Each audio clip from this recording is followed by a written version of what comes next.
ఆ తర్వాత ఇంట్లో పిల్లలు ఆజ్ఞాకారులు అని చెప్పేసి కూడా మనం ఏదైతే నేర్చుకున్నామో అది చేస్తాము, భయపెట్టము. ఇంట్లో మీరు పొద్దున లేచి నాలోని శాంతి వ్యాపించిందని చెప్పి ఆ తర్వాత ఇంట్లో వాళ్ళని విసుక్కుని భయపెట్టేసి చేసేసి మళ్ళీ ఇల్లంతా చెత్త చెత్త చేసుకోవద్దు. మనం మామూలుగా ఇల్లు ఒకసారి ఊడ్చిన తర్వాత దాన్ని ఎవరైనా చెత్తేస్తారా, ఇప్పుడే ఊడిస్తే మళ్ళీ చెత్తేసారా అనిపిస్తుంది. సో మనమే ఊడ్చేసి మనమే దాన్ని అంతా మళ్ళీ భయము, కోపము, ఆవేశము, విసుగు, హడావుడి, టెన్షను అని మొత్తం ఈ చెత్తంతా వేసుకున్నాం అనుకోండి, పొద్దంతా చెత్తలో కూర్చుంటే జీవితం ఎలా ఉంటుంది? ఖచ్చితంగా దుర్గంధభరితంగానే ఉంటుంది. సో కాబట్టి ఆ విషయం మీద గమనం ఉంచి చేసుకోవాలి. మన దగ్గర సమయం అన్న ఖజానా ఉంది కాబట్టి ఎంత టైం పడుతుంది మనకు పని చేసుకోవడం అన్నది లెక్క పెట్టుకుని క్యాల్కులేట్ చేసుకుని దానికి తగ్గట్టు లేవాలి. అంతేగాని మనకు పొద్దున 2 గంటలు టైం పడుతుంది మొత్తం అంతా రెడీ అవ్వడానికంటే మనం అరగంట ముందు లేచి 2 గంటల పని అంతా కంప్లీట్ చేసేసి హడావిడి పడుతుంది అంటే ఇంకా అంతకన్నా తెలివి తక్కువతనం ఇంకోట్లేదు.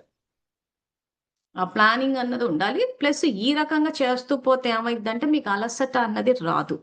ఆ తర్వాత కుటుంబ సభ్యులు, సేవా సంబంధీకులు, ఆ తర్వాత ముఖ్యంగా భర్త విషయానికి వచ్చేసరికి సంకల్పం చేయాలి.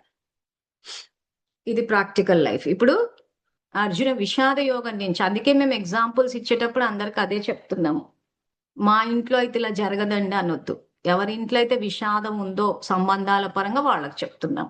సో భగవద్గీత విషాద యోగం నుంచి స్టార్ట్ అయిందిగా. సో కాబట్టి మేము ఇచ్చే ఉదాహరణలు కొంతమందికి వర్తించవచ్చు, కొంతమందికి వర్తించకపోవచ్చు. సో ఇక్కడ మన సంబంధాన్ని సరిదిద్దాలి అని అంటే ముందు సాంఖ్యయోగ, దీని ప్రాక్టికల్ లైఫ్ అంటే ఏం చేయాలి? నేను ఆత్మ అన్న విషయాన్ని తెలుసుకున్నాము.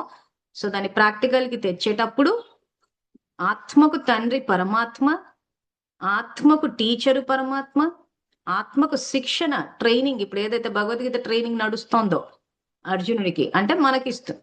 సో ఎవరికి వాళ్ళు భగవంతుడు స్వయంగా తమకే చెప్తున్నారు వ్యక్తిగతంగా అన్న ఆలోచనతోటి చదువుకుని ట్రైనింగ్ తీసుకోవాలి. సో ఆయన ఫస్ట్ అర్జునుడికి అక్కడ చదువు చెప్పి ఆ తర్వాత కర్మక్షేత్రంలో రథసారథి యుద్ధం కూడా చేయించాడు. అంటే ఏంటి? థియరీ చెప్పాడు, తర్వాత ప్రాక్టికల్ ట్రైనింగ్ ఇచ్చాడు. సో టీచర్ గా థియరీ చెప్తాడు, ఆ తర్వాత ఆయన ట్రైనర్ గా శిక్షకుడిగా కూడా మనకి అక్కడ కర్మక్షేత్రంలో పరిస్థితులు వచ్చినప్పుడు మనకి గైడెన్స్ కూడా ఇస్తాడు.